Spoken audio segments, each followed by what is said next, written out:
मैंने माइक भी नहीं ऑन किया है। दोस्तों मैं तो आज पढ़ा रहा था, मैंने सिर्फ स्ट्रीमिंग कर दिया था, गो लाइव नहीं किया था और शुरू हो गया। मैं पढ़ाने लगा, मुझे लगा सब हो गया। अब देखो, मैं एक क्वेश्चन भी पढ़ा लिया। तो मैं आज ये कह रहा था कि आज हमारा सेट 2 चलेगा। अब तो सब कुछ सही चल रहा है। हाँ, बहुत बढ़िया साउंड, बहुत बढ़िया।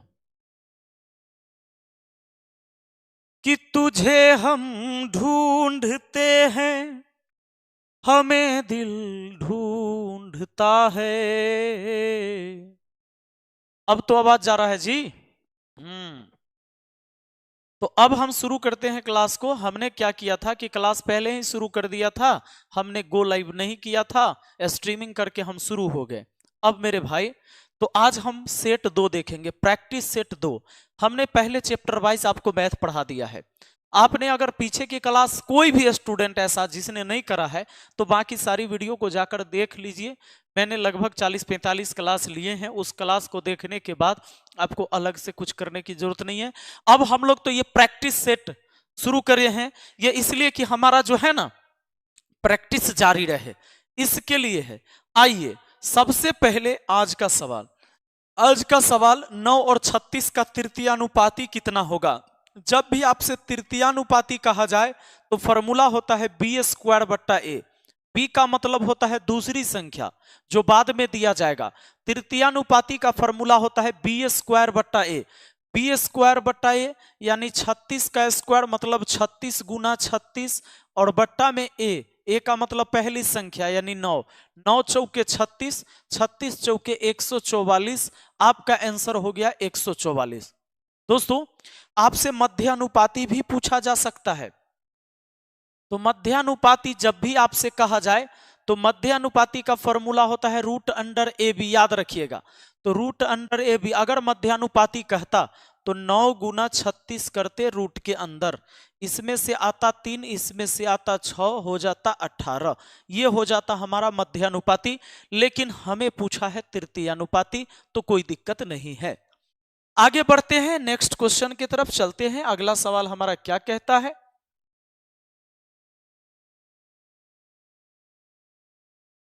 चलो सही है, ध्यान दीजिए। ए और बी किसी काम को 120 दिन में कर सकते हैं, बी और सी 150 दिन में कर सकते हैं। ए और सी इसे 200 दिन में कर सकते हैं। बी अकेला उस काम का 2/5वां हिस्सा कितने दिन में पूरा कर पाएगा। बहुत बढ़िया। सुनिए, एलपी का बैच मैं शुरू करूंगा अब, चूंकि आप सभी का बहुत ज्यादा डिमांड आ रहा था। बहुत सारे बच्चे मुझे लगातार मैसेज किए जा रहे हैं, तो शुरू करना पड़ेगा। हो सकता है आज से शुरू कर दूं मैं।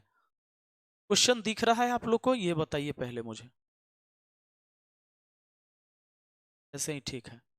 सुनो, यहां पर सवाल यह कहता है कि ए और बी मिलकर किसी काम को कर देता है कितना दिन में, 120 दिन में। सही है। बी और सी मिलकर उस काम को कर लेता है कितने दिन में, 150 दिन में। उसके बाद कहता है ए और सी इसे 200 दिन में। ए और सी इसे करता है कितने दिन में, 200 दिन में। अब क्या करिए, सबसे पहले आप इसका लीजिए एलसीएम। एलसीएम लीजिएगा तो काम की मात्रा निकल जाएगी टोटल। 0 0 है ना सब में, तो 0 अभी छोड़ दीजिए। 12, 15 और 20 का एलसीएम सोचिए तो 60 हुआ। एक 0 जो छोड़े थे उसको लगा दिए, एलसीएम हुआ 600। सुनिए, 120 से इसको काटिए, 0 से 0 तो 12 पचे 60। डेली 5 काम ही करेगा। डेली कितना काम करेगा, ए और बी मिलके डेली करेगा 5 काम। अब देखिए 150 से 600 को भाग देंगे तो डेली 4 काम। 200 से 600 को भाग देंगे क्योंकि 600 काम 200 दिन में करता है, तो डेली करता है 3 काम। मेरे भाई अब क्या हुआ, अब मुझे ये पता चल गया कि अगर मैं जोड़ दूं तो पूरे में देखो ए 2 बार, बी 2 बार, सी 2 बार, तो 2 कॉमन लेकर हम लिख सकते हैं ए प्लस बी प्लस सी। लिख दिया।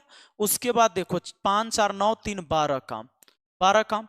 2 से 12 को काट दिया तो 6, यानी कि ए बी सी मिलकर डेली करता है 6 काम। हमें लास्ट में जो बी से अकेले करवाना है तो हमें बी का काम निकालना पड़ेगा कि बी डेली कितना काम कर सकता है। तो बी डेली, सोचिए ए बी सी डेली 6 काम, तो ए बी सी में से ए सी का निकाल दीजिएगा तब ना बी का बचेगा। तो तीनों मिलकर 6 काम, ए और सी 3 काम, तो 6 में से 3 घटेगा, 3 काम बी। बी डेली करता होगा 3 काम, बी का क्षमता डेली है 3 काम करने का। सवाल कहता है बी अकेला उस काम का 2/5वां हिस्सा कितने दिन में पूरा कर पाएगा।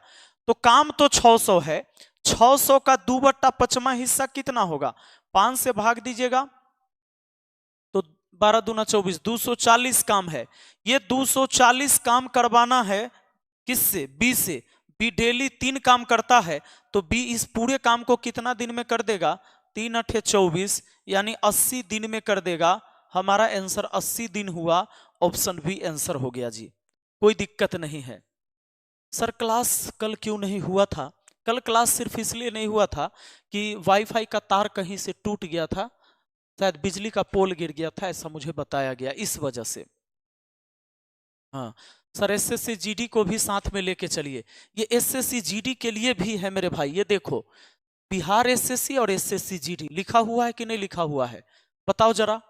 आगे बढ़ते हैं, अगला सवाल पर आ जाइए। सवाल कहता है किसी वस्तु के मूल्य पर 20% की छूट किसी अन्य वस्तु के मूल्य पर 25% छूट के बराबर है, दोनों वस्तु के मूल्य क्रमशः होंगे। दोनों वस्तु के मूल्य क्रमशः होंगे, ये पूछा गया है हम लोगों से।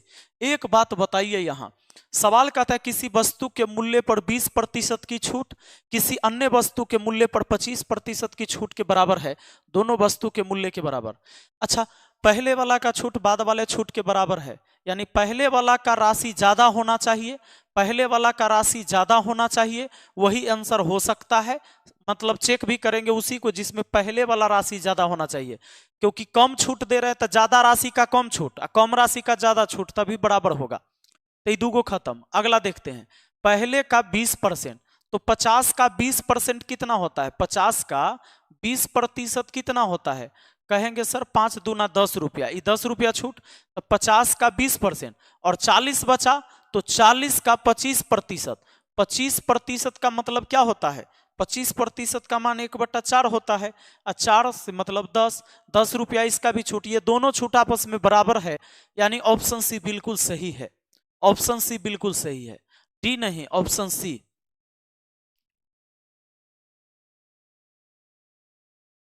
ऑप्शन सी होगा सही है। 50-40 समझ नहीं आया, काहे नहीं समझ आया? पहला का 20% था, दूसरा का 25%, दोनों छूट बराबर होना चाहिए। अगर वस्तु का मूल्य 50 रुपया होगा तो 20% छूट, इसका मतलब 10 रुपया छूट हुआ, और दूसरे वस्तु का दाम अगर 40 रुपया है और उसका 25% छूट यानी 1/4 यानी 10 रुपया, दोनों छूट हो गया आपस में बराबर। आया बात समझ में? बहुत बढ़िया। आगे चलिए, अगला सवाल हमारा क्या कहता है, देखिए कहता है एक व्यक्ति 2 वस्तुएं बेचता है जिनमें से प्रत्येक का मूल्य 9180 रुपया है।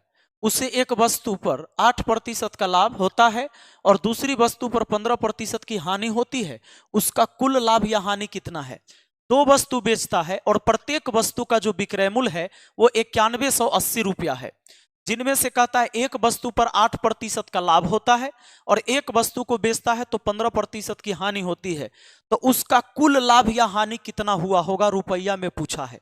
मेरे भाई एक तो सवाल ऐसा होता है जिसमें 2 वस्तु का विक्रय मूल्य समान होता है, यानी पहला का 2 वस्तु का विक्रय मूल्य समान होता है, यानी कि SP1 है SP2 जब समान होता है और सेम चेंज होता है तो कहते हैं सेम चेंज होता है तब कहते हैं ऑलवेज लॉस, और लॉस बराबर लिखते हैं हम x² बटा 100%।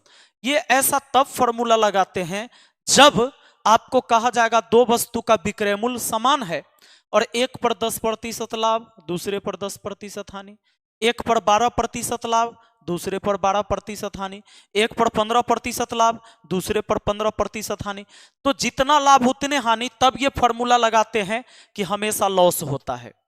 ठीक है, हमेशा क्या होता है, लॉस होता है।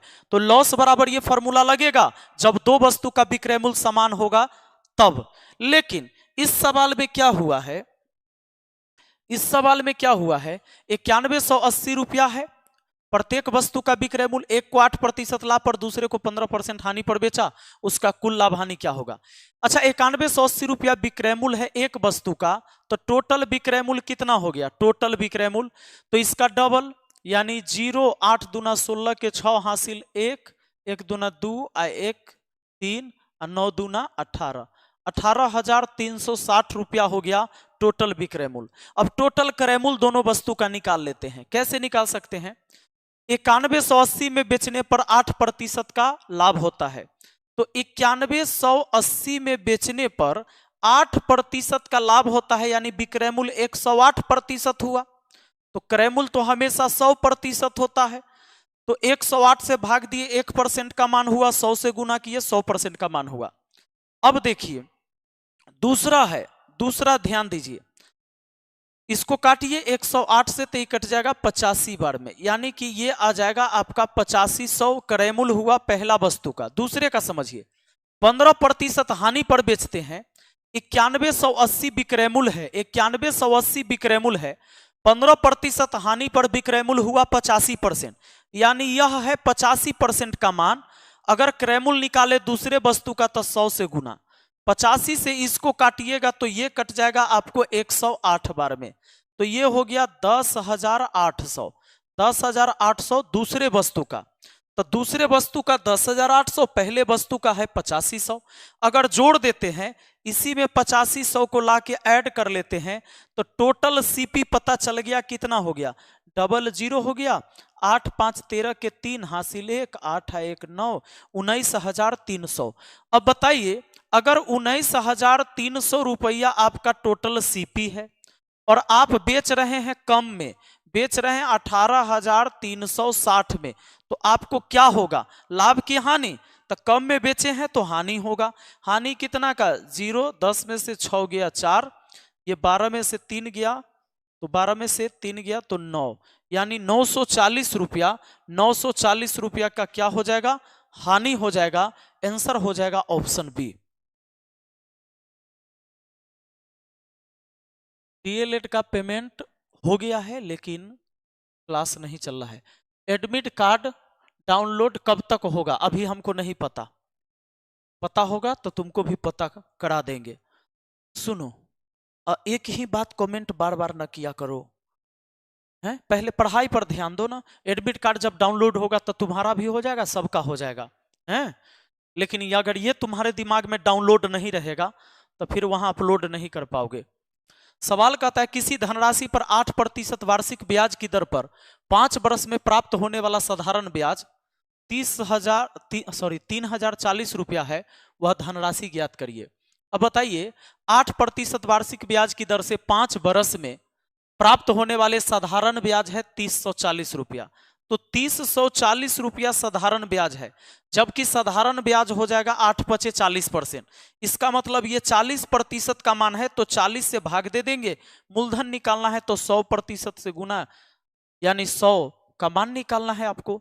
चलिए 0 से 0 काट दीजिएगा, अब 4 से काटिएगा तो 4 सत्ते 28, 4 सत्ते 28, 2 2 पर 4 24, 4 6 24, यानी ये हुआ 7600 रुपया। 7600 रुपया मूलधन हो गया, ऑप्शन ए हो गया आपका आंसर। बहुत बढ़िया है। चलिए आगे बढ़ते हैं, शुरू करते हैं, अगले सवाल को देखते हैं मेरे भाई। तो इसी तरह से लगातार आपकी प्रैक्टिस सेट चलती रहेगी। कहता है वह बड़ी से बड़ी संख्या कौन सी है जिसे 2675 और 2320 को विभाजित करने पर शेषफल 5 और 6 प्राप्त हो।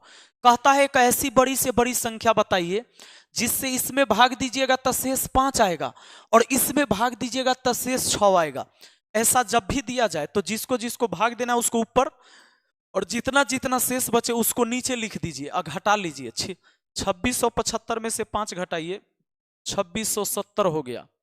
उसके बाद 2320 में से 6 घटाइए तो 2300 कितना हो जाएगा, 14 हो जाएगा।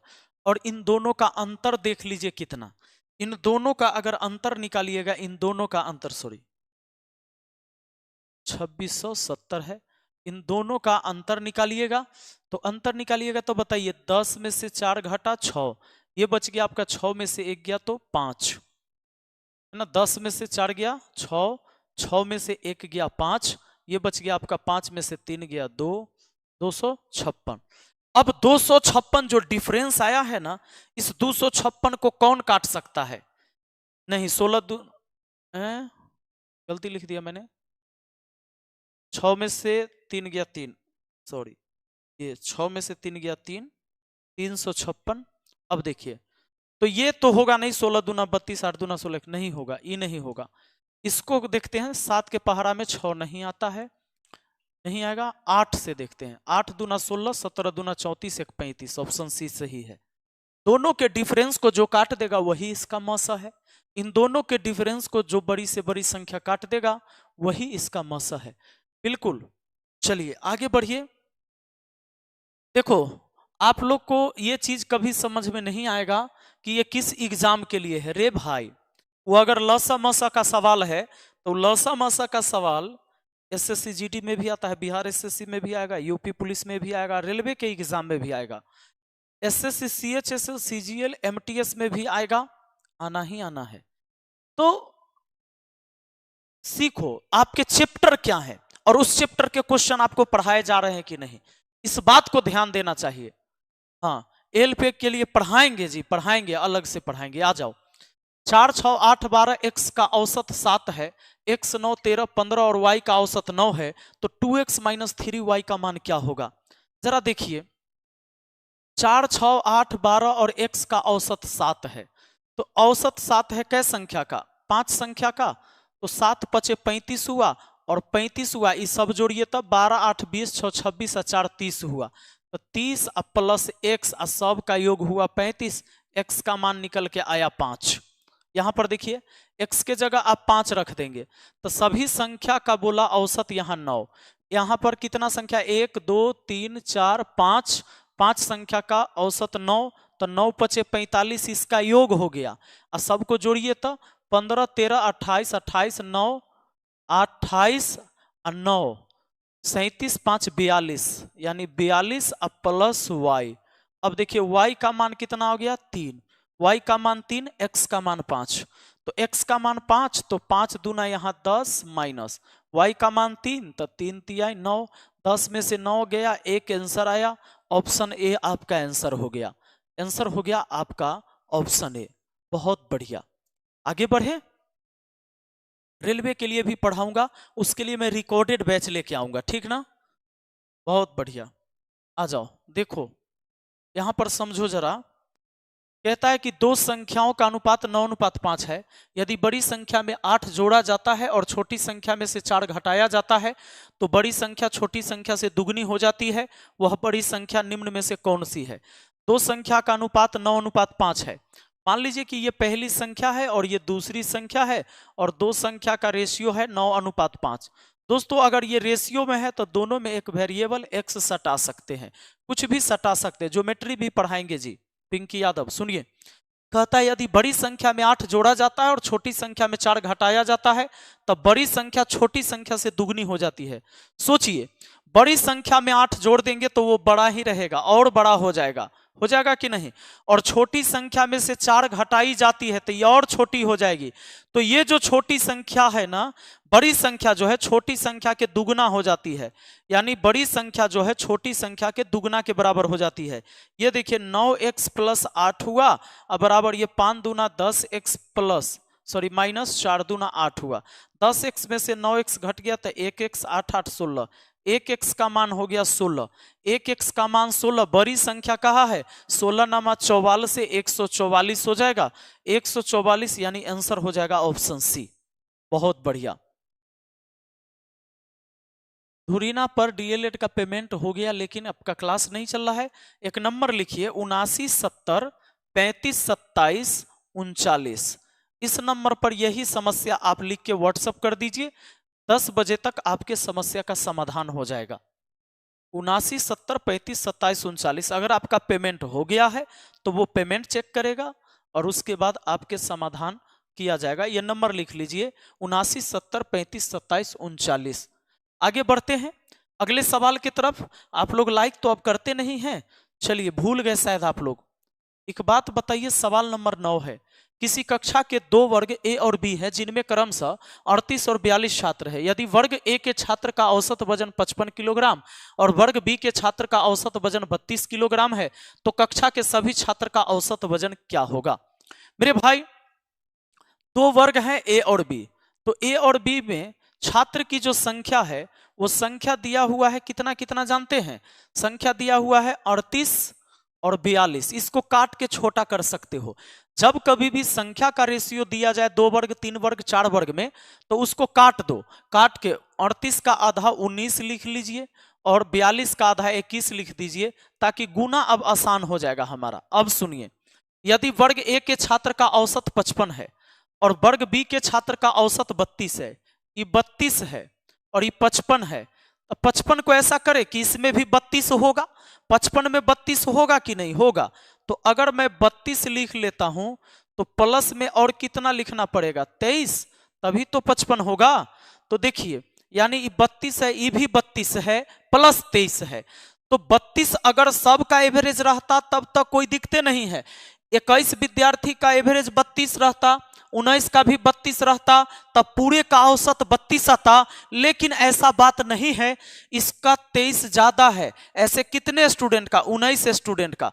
तो योग में कितना का वृद्धि हुआ? 19 तिया 57 के साथ हासिल 5, 19 दूना 38 और 5 43, 19 दूना 38 5 43, यानी मेरे दोस्त 437 बढ़ गया है, क्योंकि ये 55 है तो 437 बढ़ गया है। और सब में बांटेंगे तो 19 से 21 होता है 40, 40 में बांट देंगे तो एवरेज में वृद्धि कितना के हो जाएगा?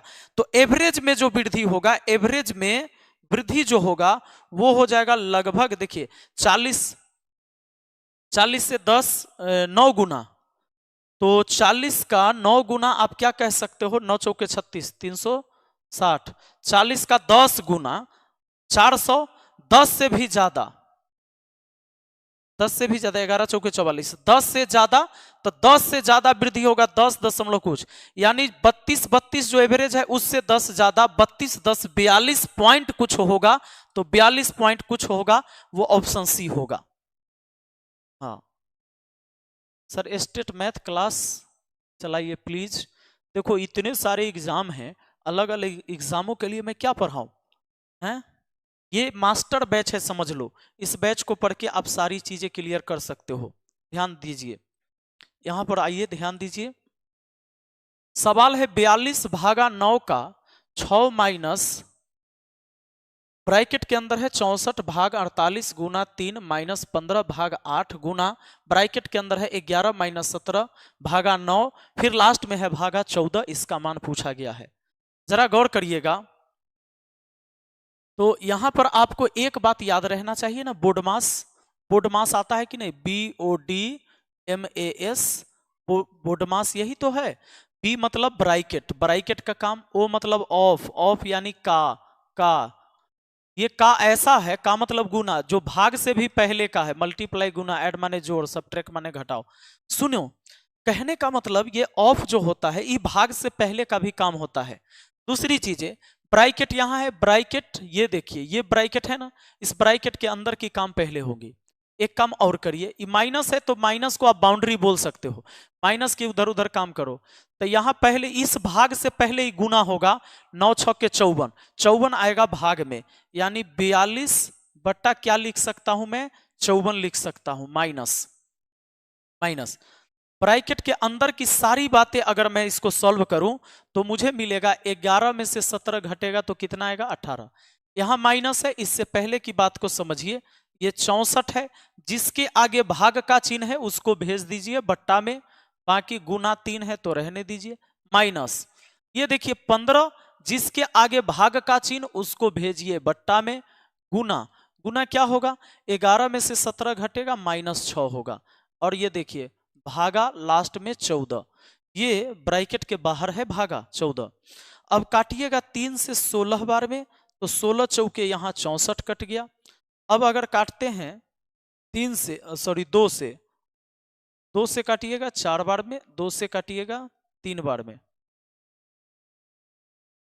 15 बट अच्छा एक और छोड़ दिए, गड़बड़ किए ना हम। सुनो सुनो, एक गड़बड़ हुआ, यहाँ देखिए, ये माइनस के बाद 15 भागा में कौन 8, गुना में कौन, गुना में 11 में से 17 घट गया -6, अब भागा में कौन, तो भागा में यानी बट्टा में आ जाएगा ये 9 और भागा है 14। अब सही है। अब 2 से काटा तो 4 बार में, 2 से काटा तो 3 बार में, और 3 तिया 9 तो 3 पचे 15। अभी माइनस और माइनस ही प्लस हो जाएगा यहाँ पर, और इसको काट देते हैं 6 से, 6 सत्ते 42, 6 नमा 54 माइनस।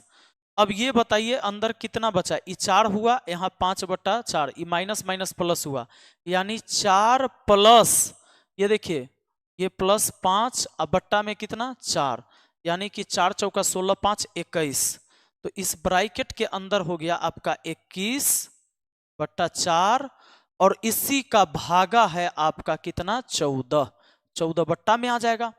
तो 7 तिया 21, 7 दूना 14, अब 3 बट्टा, बस इसी का हल करना है, 7/9 माइनस 3 बट्टा कितना 8, तो 9 अठे 72 एलसीएम होगा, 9 अठे 72, 8 सते 56 माइनस 8 नामा 72, 9 तिया 27, 16 में से 7 गया 9, यानी यहाँ हो गया फिर 4 में से 2 गया 2, 29/72, 29/72 आपका आंसर ऑप्शन डी हो जाएगा। इस बात को ध्यान रखिए। रीजनिंग का क्लास सर कितने बजे चलता है? रीजनिंग का क्लास चलेगा आपको 10 बजे से, रीजनिंग का क्लास 10 बजे से चलेगा। आगे देखिए जरा, सवाल कहा जाता है कि निम्नलिखित का मान बताइए, 523 + 523 गुना 523 भागा 523, बोडमास का नियम। अच्छा प्लस होता है बाउंड्री, तो बाउंड्री से इधर 523, उधर काम करिए तो प्लस, ये 523 ठीक है, गुना 523, 523 ठीक है, जिसके आगे भाग का चिन्ह वो जाएगा बट्टा में 523, इससे ही एक बार में कट गया, 523 523 हो गया 1046, आपका आंसर ऑप्शन सी हो गया। आगे बढ़ते हैं, 9 बजे नहीं चला रहे हैं, थोड़ा बीच में आप लोग को 1 घंटा खाने का रेस्ट दे रहे हैं, खाने पीने के लिए रेस्ट दे रहे हैं 1 घंटा का। आया बात समझ में? आइए जरा ध्यान दीजिए, सवाल है 12 नंबर। सवाल 12 नंबर क्या कहता है, एक निश्चित धनराशि पर x% वार्षिक साधारण ब्याज की दर से 3 वर्ष में प्राप्त मिश्र धन 5472 रुपया है, और समान राशि पर समान साधारण ब्याज की दर से 7.5 वर्ष में प्राप्त मिश्र धन 6930 रुपया है, तो x का मान क्या है? तो x% वार्षिक दर से, x% यानी रेट है, x पूछा गया है, नहीं रेट पूछा गया है।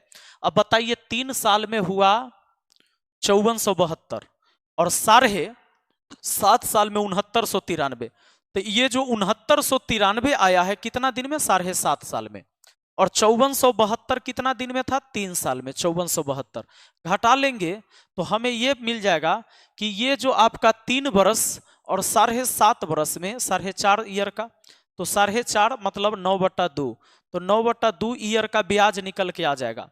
3 में से 2 घटा तो 1, 9 में से 7 गया 2, 9 में से 4 गया 5, 6 में से 5 गया 1, 5 1 6 2 8 1 9।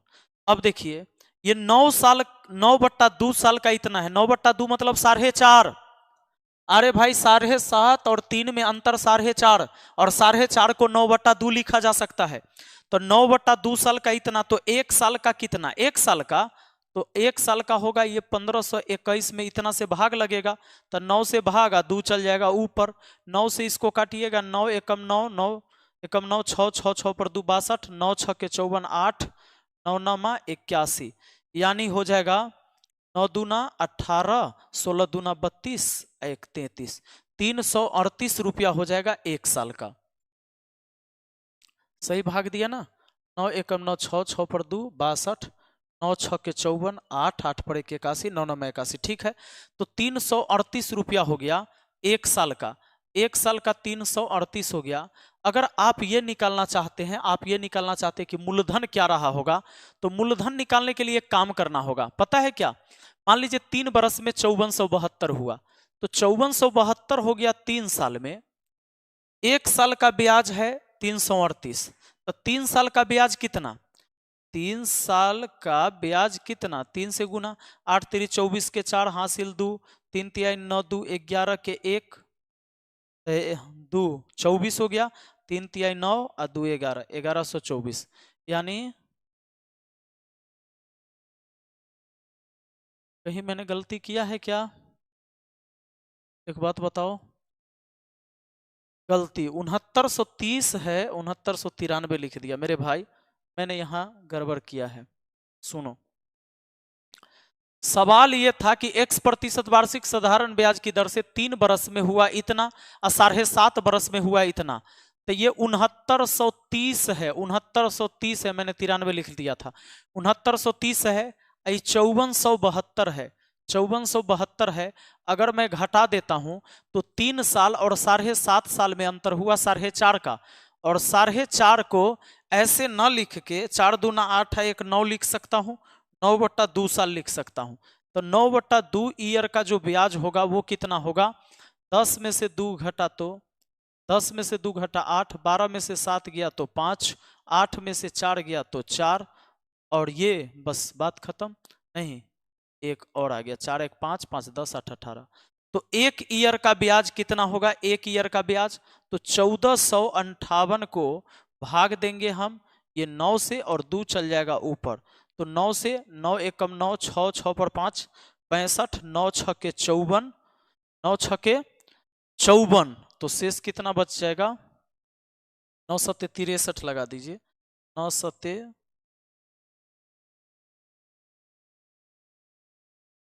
9 एकम 9, 6 6 पर 5 65, 9 7 63, 8 5 13 4 17 1 18, 9 से कटने वाला है ना, 6 5 5 पर 5 55, 9 6 के, ओहो एक सेकेंड, 9 एकम 9, शेष बचा 5, 5 पर 5 55, 9 6 के 54, 1 9 दूना 18, अब ये हो गया 2 दूना 4, 16 दूना 32, यानी 324 1 साल का, 1 साल का 324। तो ये जो 5472 रुपया है, 5472 रुपया है हमारा, ध्यान दीजिएगा, 5472 रुपया कितने दिन का है? ये 5472 रुपया 3 साल में हुआ है। 1 साल का 324, 3 साल का 972, 972 अगर माइनस कर दे इसमें से तो हमारा मूलधन आ जाएगा।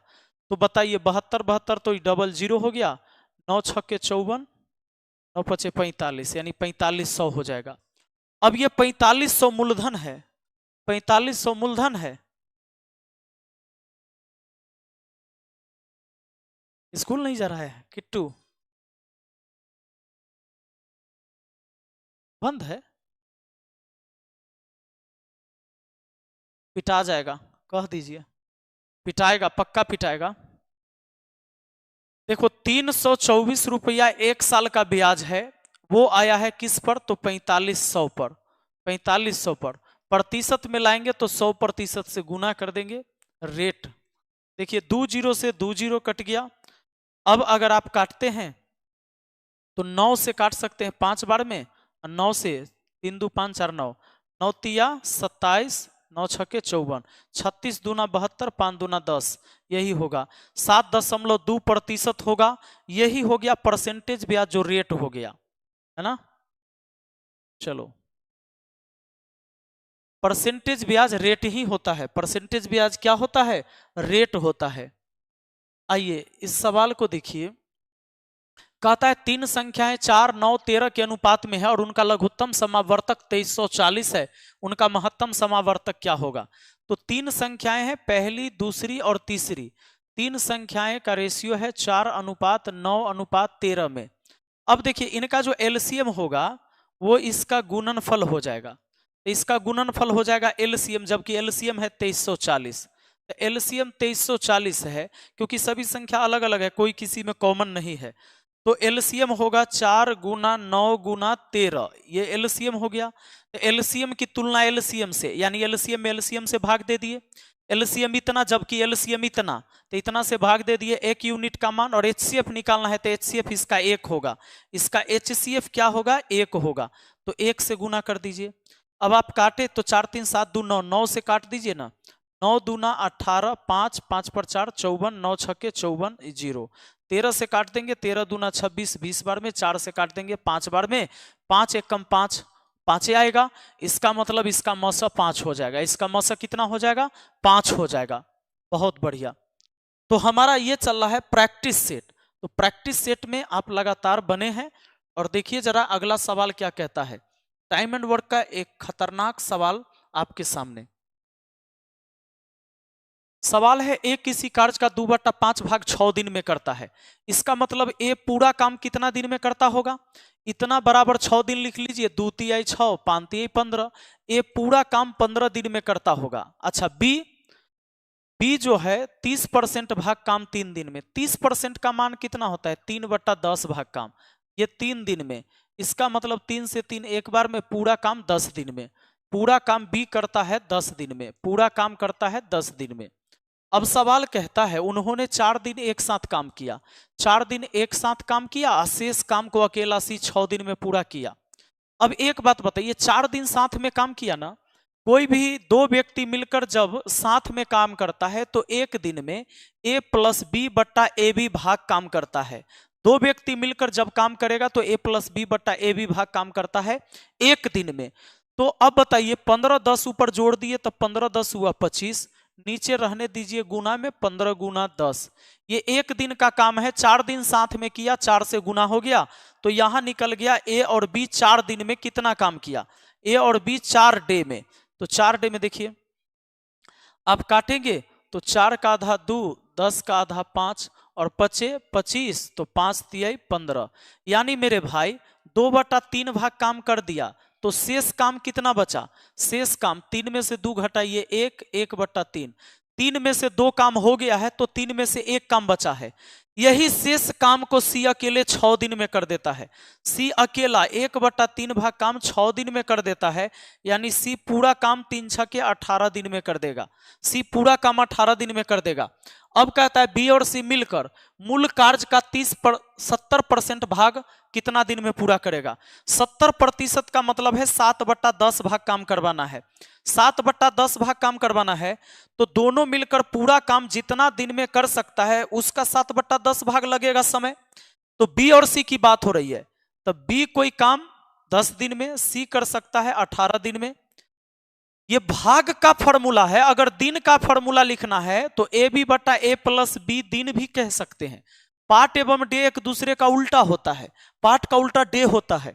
अगर मैंने अब लिख दिया 10 गुना 18, 10 गुना 18 और 10 18 जोड़ के 28, तो इतना दिन लगेगा पूरा काम करने में। लेकिन 70% काम करवाना है, यानी 7/10 भाग काम करवाना है। तो कितना दिन लगेगा, 7 चौके 28, 4 का आधा 2, 18 के आधा 9, 4.5 दिन लगेगा। 9/2 दिन यानी 4.5 दिन। हमारा आंसर ऑप्शन बी हो जाएगा। बहुत बढ़िया।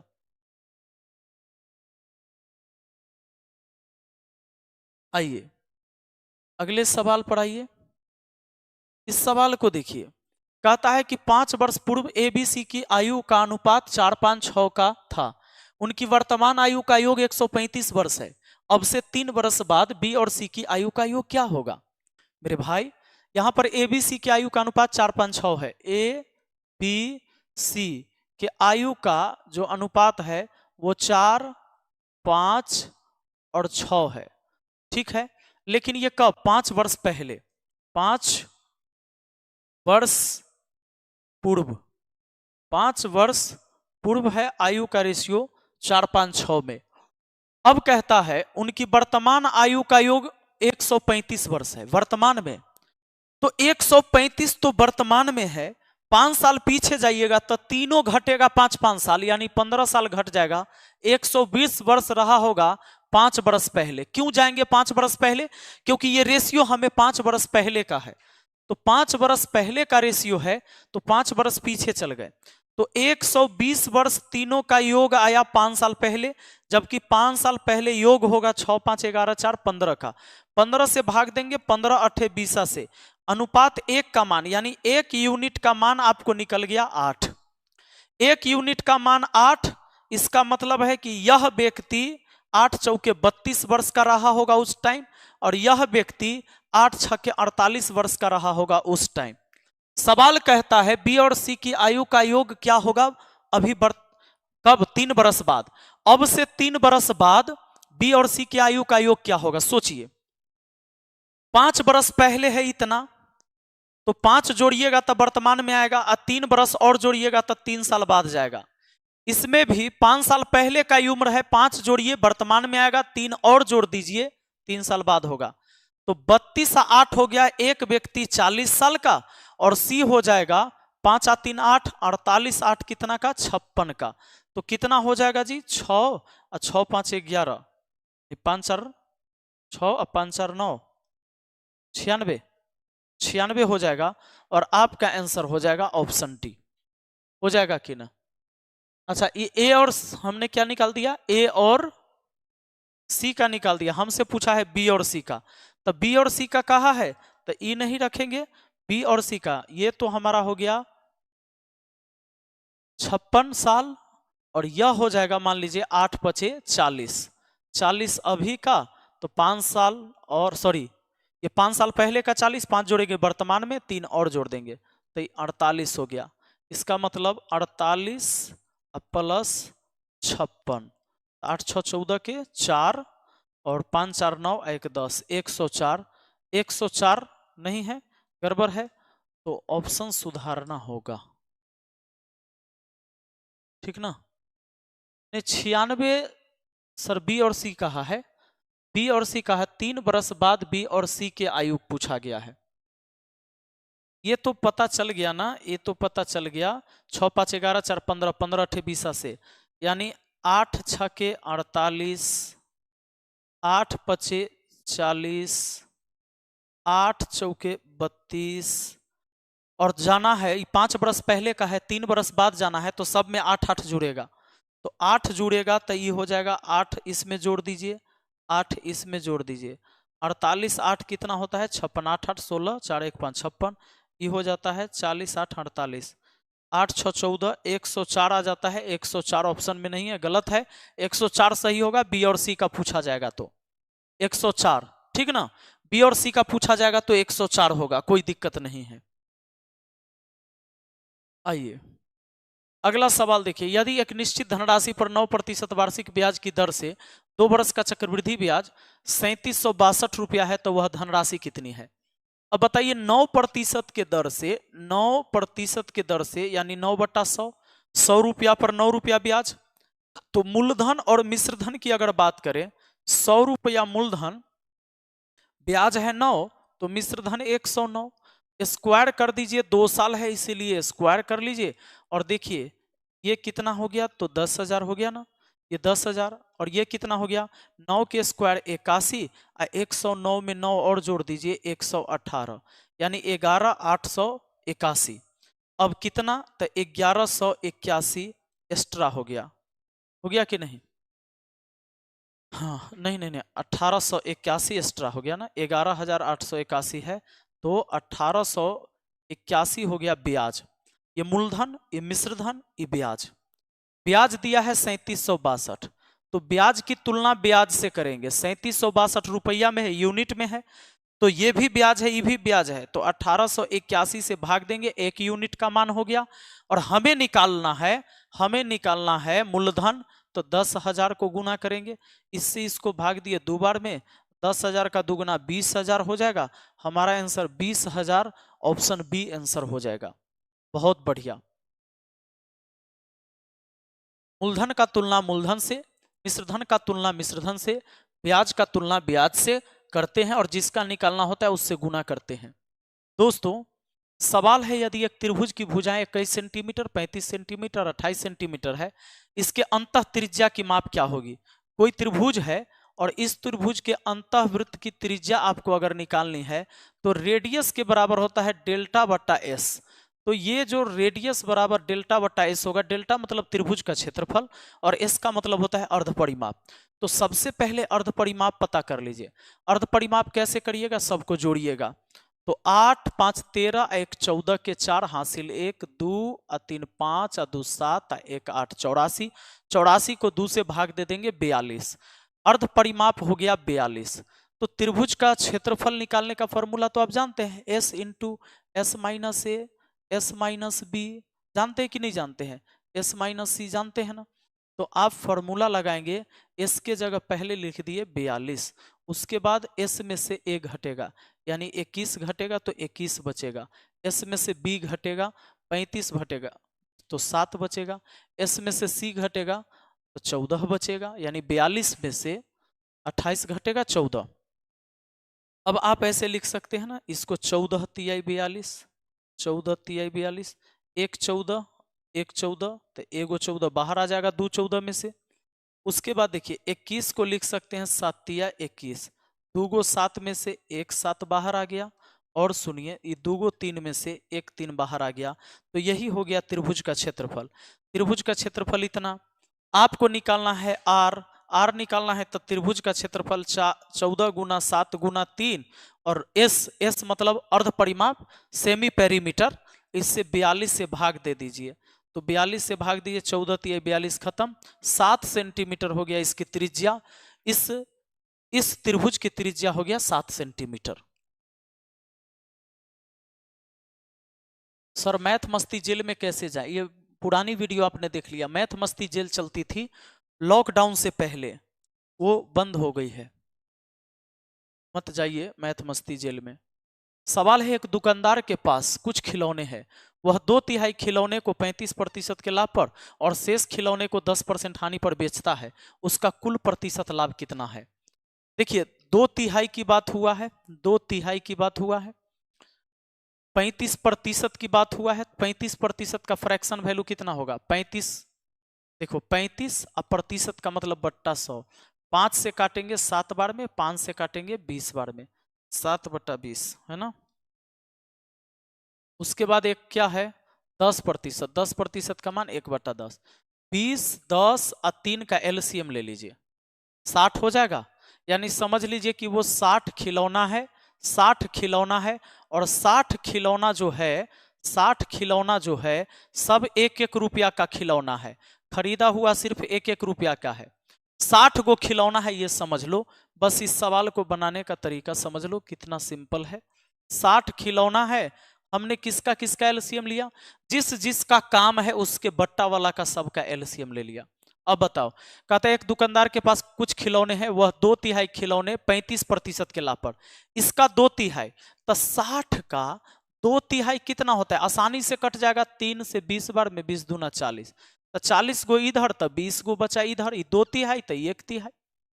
कहता है वह 2/3 को 35% के लाभ पर। अब ये समझ लीजिए कि सब खिलौना जो 60 खिलौना है, सब खिलौना 1-1 रुपया का है, तो 1-1 रुपया का है, 60 रुपया में खरीदे हैं, 40 रुपया इधर कर दिए, 20 रुपया इधर कर दिए, इसको बेचना है 35% के लाभ पर।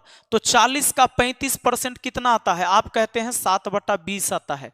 7/20 तो 20 दूना 40, 7 दूना 14 के लाभ हुआ। हानि कितना होगा? तो 20 शेष को 10% हानि पर, तो 20 का 10%, 20 का 10%, 10% यानी इतना का हानि। 14 में से 2 गया तो 12 रुपया लाभ होगा। टोटल कितना पर? तो टोटल है 60 पर, और प्रतिशत के लिए 100% से गुना। 12 पचे 60, 5 से कटा 20 बार में, तो 20% हो गया यहां पर लाभ। ऑप्शन ए हो गया जी। ये यूपी पुलिस के मैथ में भी आएगा मेरे भाई, आप टेंशन ना लो।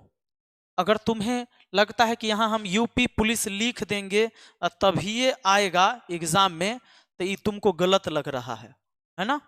चलिए यूपी पुलिस में आता है, आइए सेम। अरे भाई मैथ का तो पैटर्न ही यही है। एक कार के मूल्य में 25% की वृद्धि होने पर उसके बिक्री में 16% कमी हो जाती है। कुल राजस्व पर पड़ने वाले प्रतिशत प्रभाव ज्ञात करें। जब किसी वस्तु पर लगातार 2 बार घटना घटेगा तो ए बी फॉर्मूला लगेगा, और ए बी फॉर्मूला होता है a + b + ab बटा 100। लेकिन याद रहे, वृद्धि तो प्लस और कमी तो माइनस। अगर वृद्धि होगा तो वृद्धि तो प्लस का चिन्ह रखेंगे, कमी अगर रहेगा कमी तो माइनस का चिन्ह रखेंगे।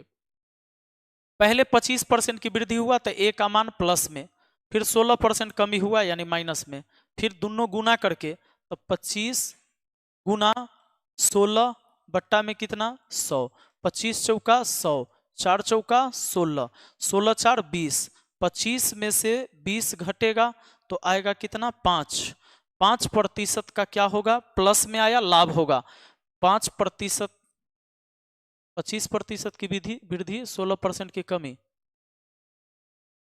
16 4 20, 16 4 20 सही है। 25 में से 20 गया 5% कमी 5% वृद्धि, यहां है ना ऑप्शन बी है, ऑप्शन बी आंसर हो जाएगा। अगले सवाल पर आ जाइए। अगला सवाल क्या कहता है? अगला सवाल कहता है एक डीलर ने 4% हानि पर एक वस्तु बेची। यदि इसने 120 रुपये अधिक में बेचा होता तो उसे 8% का लाभ प्राप्त होता। 11% लाभ प्राप्त करने के लिए उसे उस वस्तु को किस मूल्य पर बेचना चाहिए? एक बात ध्यान दीजिएगा, मान लीजिए कि आपका सामान यहां पर है, उसका कीमत यह है, 4% हानि पर बेचते हैं, मतलब 4% इधर है आप। अब कहता है यदि उसने इसे 120 रुपये अधिक में बेचा होता तो 8% लाभ होता। तो 8% लाभ होता है यानी यहां पर आप पहुंच जाते। तो यहां से यहां का गैप जो है 120 रुपया है, क्योंकि 120 रुपया अधिक में बेचा होता, और जबकि गैप है 8 4 12% का। तो 120 में 12% से भाग दे दीजिए, 1% का मान निकल गया। और 11% लाभ कमाना चाहते हैं तो 111% पर बेच दीजिए, लीजिए प्रतिशत गया 12 दहाई 120, यानी आपको 1110 रुपया में बेच देना चाहिए। ऑप्शन सी आपका आंसर हो जाएगा। तो मेरे दोस्त, आज की सेवा हम करेंगे यहीं पर समाप्त, और मुझे उम्मीद है कि आपको बहुत अच्छे से आज का क्लास समझ में आया है।